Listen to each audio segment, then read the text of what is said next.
Hej, nasza wyprawa 4-wheel drive'em to start w Sydney na północ Australii do Broome i powrót przez Kimberley do Sydney, w sumie 16 000 kilometrów. Po przyjechaniu 730 kilometrów zatrzymujemy się w hoteliku, a następnego dnia robimy 650 kilometrów do miasteczka Tampa. Tu stajemy w małym hoteliku, gdzie czeka nas pierwsza atrakcja, wyścig gór. And now she looks like a murder scene. All right, ladies and gents, we have $10 over here. We're going to bet $10. We have $10 going once, twice. Sold for $10. Well done. Thank you for your support. This is hard for you, all right? All right, ladies and gents, while Arache 2, just go towards the speaker for me, Arache. We're on lap number 2, ladies and gents. Let's get some speed up. See if we can get these girls moving. Ladies and gents, 2 nights in a row. That means we raised another $120 with the Royal Flying Doctor Service. Kolejny przystanek po 840 km to miasteczko Cloncurry i następny dzień jedziemy 755 km, ale tym razem zatrzymujemy się na kempingu w miejscowości Treeway Roadhouse i śpimy pod namiotem.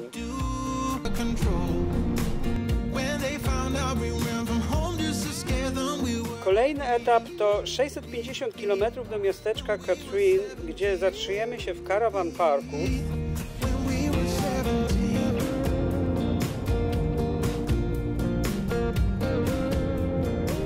A w miasteczku zwiedzamy miejsca ze źródłami termicznymi i bierzemy gorącą kąpiel. Hej! W Australii jest teraz zima, ale dotarliśmy do północnej części Australii, gdzie jest gorąco, więc namiot na noc jest idealny. Kolejną noc mamy spędzić w miejscowości Kununurra, ale po drodze zjeżdżamy na bok 40 km, ażeby zaliczyć jezioro Argyle. Czujemy się relaksowo, ponieważ praktycznie nie ma ruchu i spotykamy niewielu turystów, co czyni to miejsce jeszcze bardziej urokliwe. Widoki są urzekające, bo żadnych kominów, żadnych osiedli, żadnych miast, po prostu jesteśmy tu sami i to jest super. Gdyby nie gonił nasz czas, chętnie wdrapałbym się na te górki, ażeby pomedytować.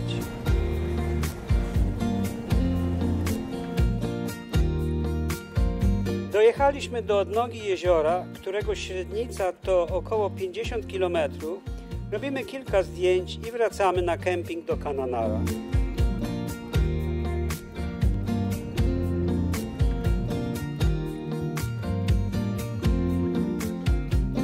Następnego dnia startujemy do parku Bangu Bangu, który jest jednym z celów do zaliczenia w naszej podróży. Niestety wjazd tylko dla pojazdów 4-wheel drive, bo droga jest tak wyboista i poszarpana, że wszystko w samochodzie się rozkręca. Mijamy 4-wheel drive, camper van i dobijamy do kempingu, gdzie zatrzymało się tylko 3 turystów. W parku jest wiele traków do zwiedzania, a tego ranka idziemy zwiedzić Cathedral Gorge. Kształty gór i kolor jest niesamowity. Parkujemy i kilkukilometrową trasę robimy dalej piechotą. A trasa jest jak z bajki.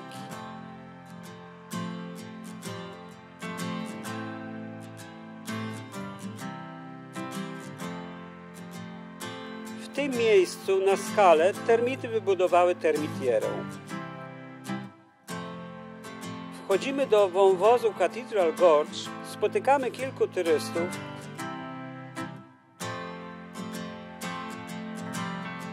a reklamowane jeziorko jest prawie zupełnie wyschnięte.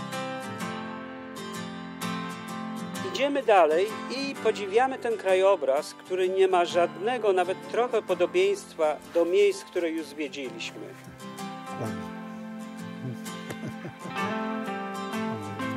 Idziemy teraz dnem rzeki, zupełnie wyschniętej i wracamy na kemping, gdzie wchodzimy na pobliską górę, relaksować się widokiem krajobrazu. Tego dnia idziemy zwiedzić Echidna Gorge, którego skały są nasycone kolorami i strome.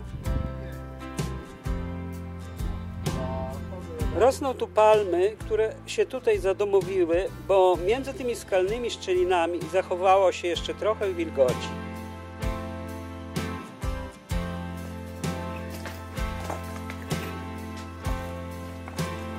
Między skałami są wąskie szczeliny, które jak groty prowadzą do różnych miejsc.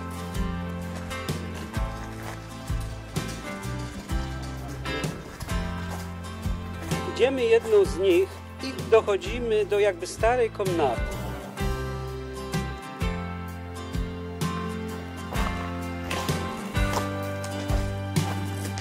Ja odskakuję w bok, ażeby zajrzeć w jeszcze jedną odnogę.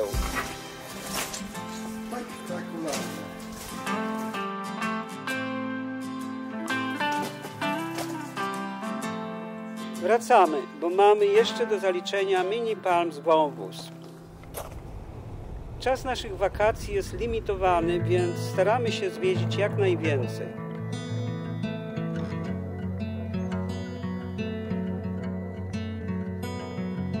Ten wąwóz jest też uroczy, tylko są dość trudne, wąskie szczeliny do przejścia, które trzeba pokonać, żeby dotrzeć do końca.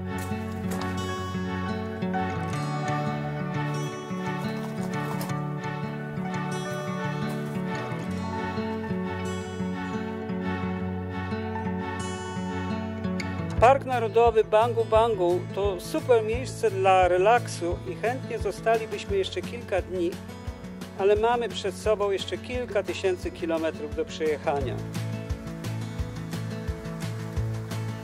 Jedziemy 430 km do Fitzroy Crossing na kemping. Po drodze spotykamy sporo campervanów, bo droga jest jeszcze ciągle asfaltowa. Kemping fajny i po rozłożeniu namiotu wyskakujemy z niego piechotą do Brookings Gorge pobliskiego parku. Skały mają zupełnie inny kształt aniżeli te w poprzednim parku. Są zaostrzone na końcu, a w dolnej części są zwykle jaśniejsze.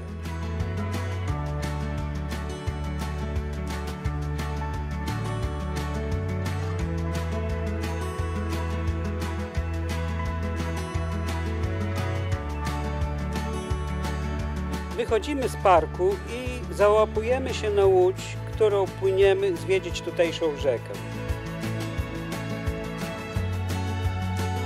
Jesteśmy zauroczeni. Jasny, białawy kolor skał wskazuje, jak wysoko podnosi się poziom wody podczas pory deszczowej.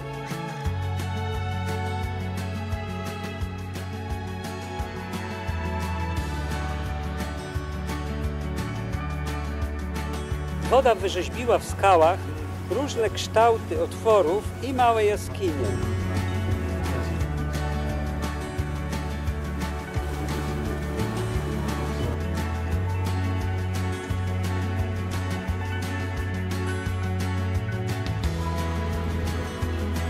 A w tym zagłębieniu relaksuje się krokodyl.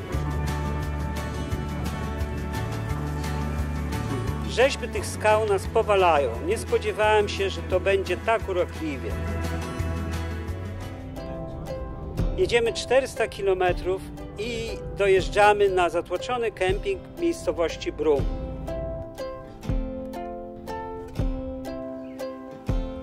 Po rozłożeniu jedziemy na lotnisko odebrać Małgosię.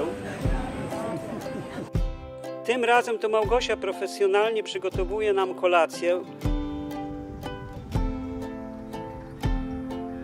a wieczorem idziemy na plażę poobserwować tutejsze atrakcje i setki brzuchatych, hotelowo-resortowych turystów podziwiających zachód słońca.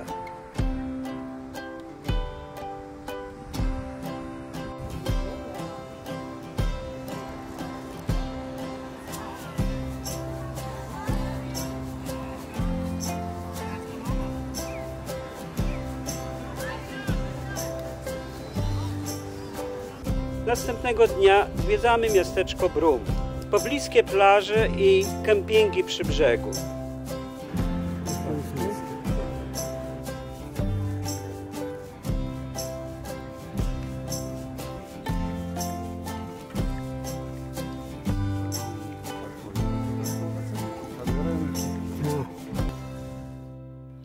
etap naszej wyprawy to jazda ponad 1500 km wyboistą drogą szutrową przez Kimberley.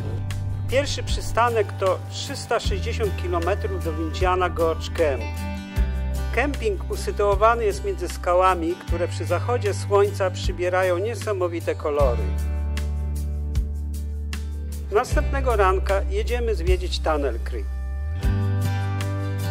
Tunnel Creek to skalisty tunel, przez który przepływa strumień i w środku można natknąć się na krokodyla, więc trzeba uważać.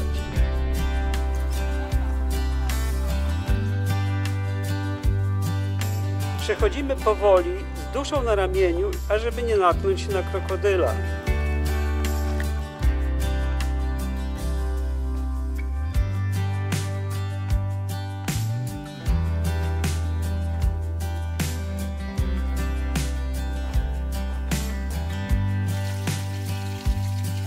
Ale mamy szczęście, bo spotykamy go na piasku, a nie na wodzie, przez którą się przeprawialiśmy. Dochodzimy do końca tunelu i wracamy, a krokodyl dalej leży w tym samym miejscu i nie jest nami zainteresowany.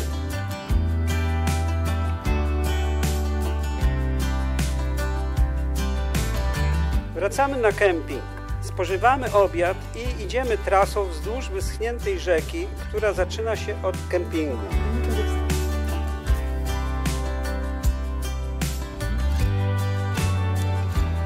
Rzeka jest wyschnięta, a w zakolach, gdzie pozostało jeszcze trochę wody, leży setki krokodyli.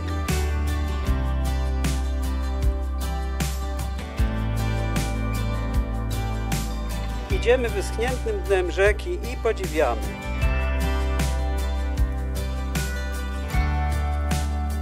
Po drodze spotykamy nietoperze.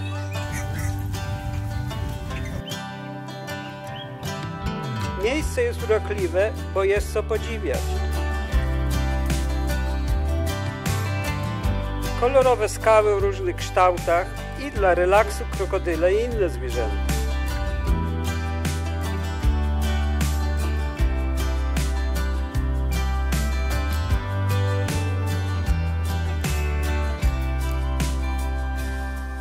Tego dnia jedziemy do kempingu Silent Grove Camp. Zatrzymujemy się, bo widoki są piękne i relaksujące. Droga jest wyboista, z ostrymi kamieniami, dlatego niektórzy wiozą nawet 4 opony zapasowe. Po postawieniu namiotów idziemy do jeziorka i wodospadu Bell Gorge. Miejsce absolutnie zachwycające. Woda czysta i ciepła, totalny relaks. Więc bierzemy kąpiel.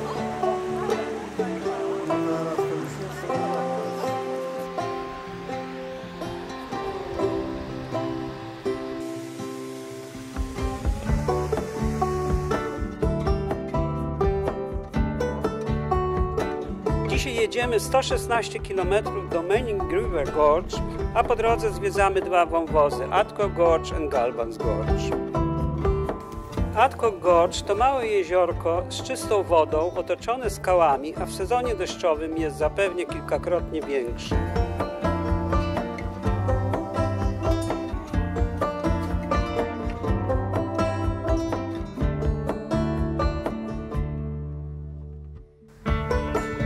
W drodze do Galvans Gorge spotykamy węża na drzewie, ale na szczęście nie był nami zainteresowany.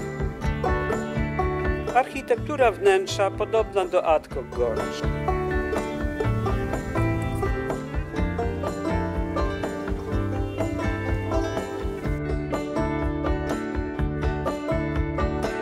Jedziemy do Manning River Camp, na którym jest nawet sporo turystów, ponieważ w pobliżu przypływa rzeka, a nieco dalej jest też jeziorko.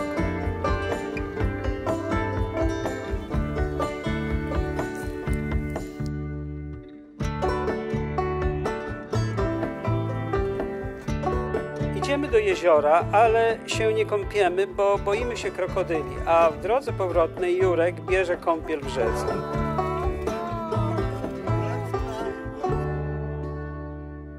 Kolejny kierunek to 170 km do Drysdale River Camp.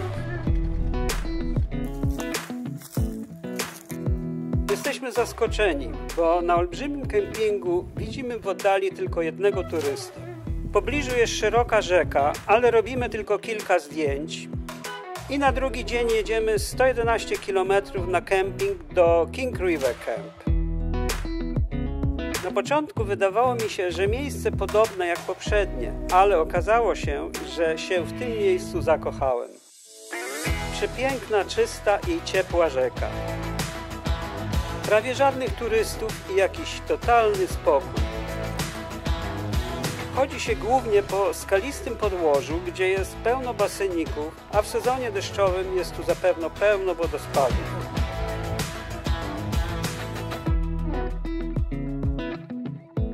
Jest tu tak urokliwie, że chodzimy po tych skałkach do samego wieczoru.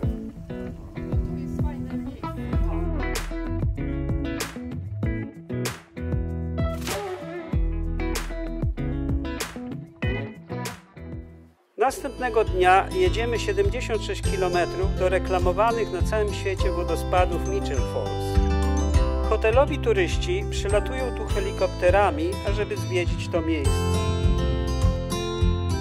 Niestety, ale jest teraz wyjątkowa susza, więc wodospadów nie ma.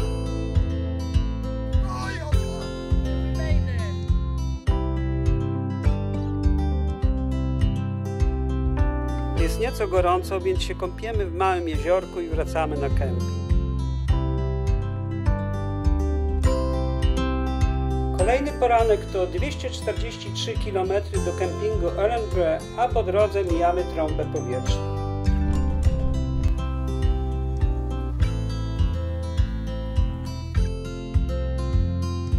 Miejsce to nas nie ekscytuje, ale po rozłożeniu namiotów jedziemy zaliczyć pobliską rzeczkę.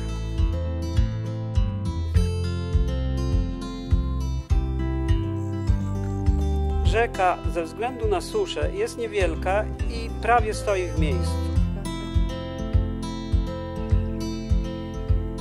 Kolejny kierunek to kemping w Home Valley Station. Po drodze zaliczamy kolejne różnorodne widoki krajobrazu. Na kempingu jest pełno campervanów, bo z drugiej strony droga dojazdowa jest w miarę bezpieczna. Robimy kilkukilometrowy spacer po okolicy wokół kempingu, no i gadamy przez telefon, bo zaczął się już zasięg.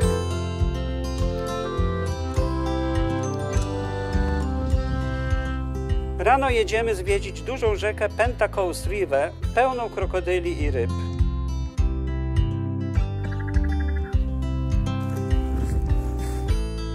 W pobliżu aborygeni rozstawili się na namiotowym kampie.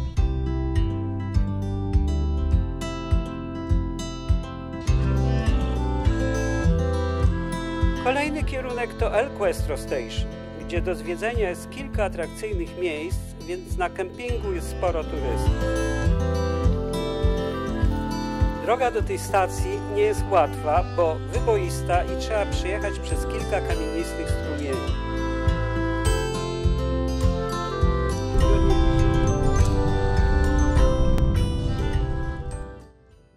Pierwsze miejsce, które zdecydowaliśmy się zwiedzić, to El Questro Gorge.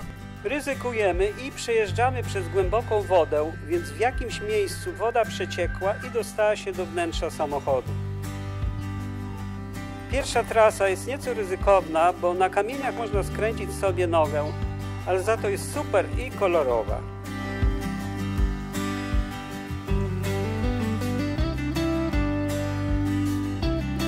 Kolory skał przeplatane z różnymi odcieniami zieleni robią niesamowite wrażenie.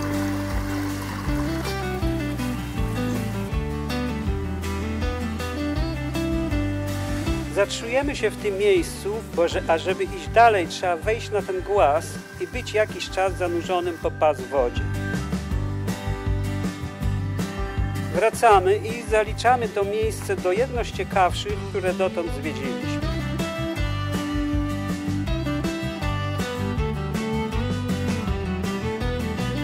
Następnego dnia idziemy zwiedzić Amalia Gorge. Trasa jest trochę ryzykowna, bo trzeba się wspinać po skałach i wzajemnie się podtrzymywać, ażeby przeskoczyć albo zeskoczyć. Przechodzimy kilka kilometrów piechotą, ale nie siedzimy jak większość turystów tylko przy kamperze.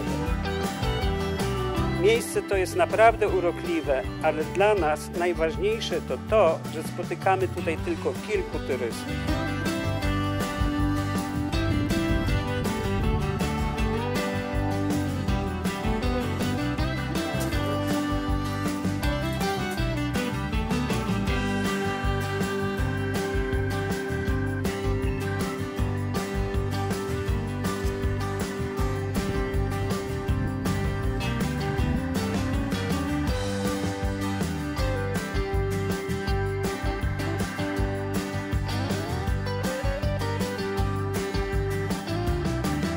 Powrót.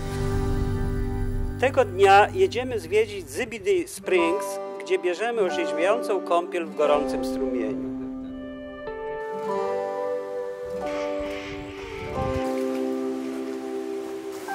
Woda jest gorąca, więc turyści wylogują się tutaj godzinami. My bierzemy tylko krótką, orzeźwiającą kąpiel i jedziemy zwiedzić Emma Gorge.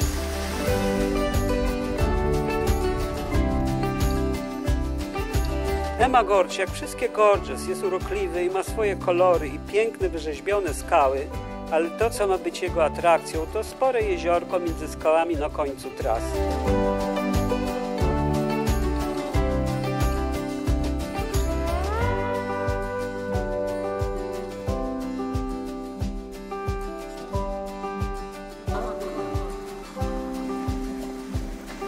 Po drodze spotykamy małe baseny z kąpiącymi się turystami.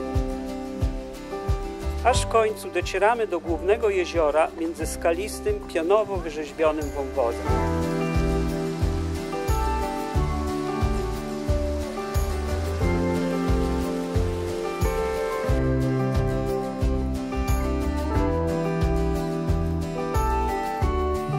Wracamy tym razem już asfaltową drogą i zatrzymujemy się na jedną noc na kempingu w Kananara.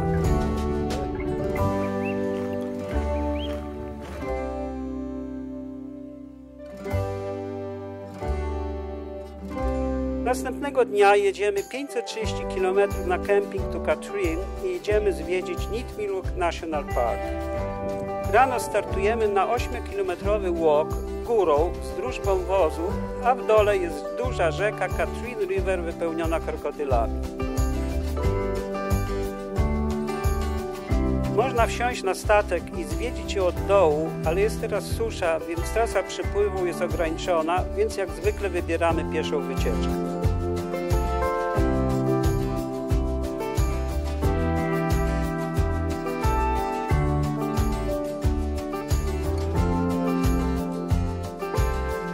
Wracamy na kemping i kierujemy się do miejscowości Mataranka, gdzie są gorące źródła i kąpiemy się w gorącej rzece. Niestety, straciłem film z tego miejsca, więc pokazuję tylko zdjęcia. Po kąpieli jedziemy 540 km na kemping to Three Ways Roadhouse, a następnego ranka wpadamy do Davis Marbles Reserve, ażeby podziwiać amerykańskie święte miejsce ukształtowane przez olbrzymie głazy o różnych kształtach. Straciłem film, więc pokazuję tylko zdjęcia, które się uchowały.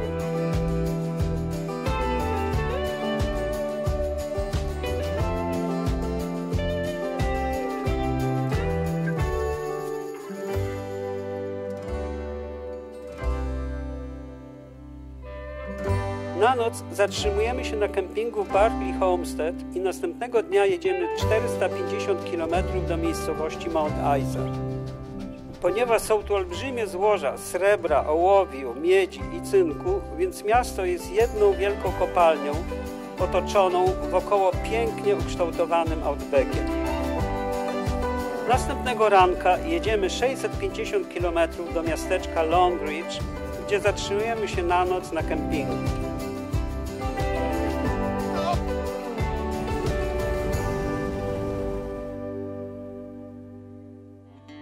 Na kempingu Australijczyk wypełnia nam śpiewem cały wieczór. Tego dnia czeka nas 700 km do kempu w mieście Roma.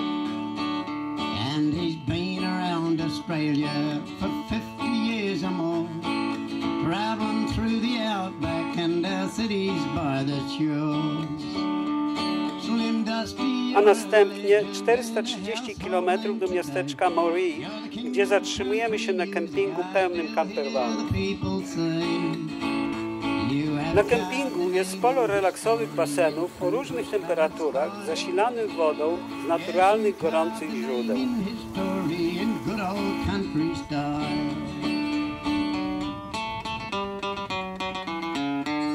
Bierzemy relaksową kąpiel i kontynuujemy 630 km do Sydney, gdzie kończą się nasze wspaniałe wakacje. Do zobaczenia, bye bye!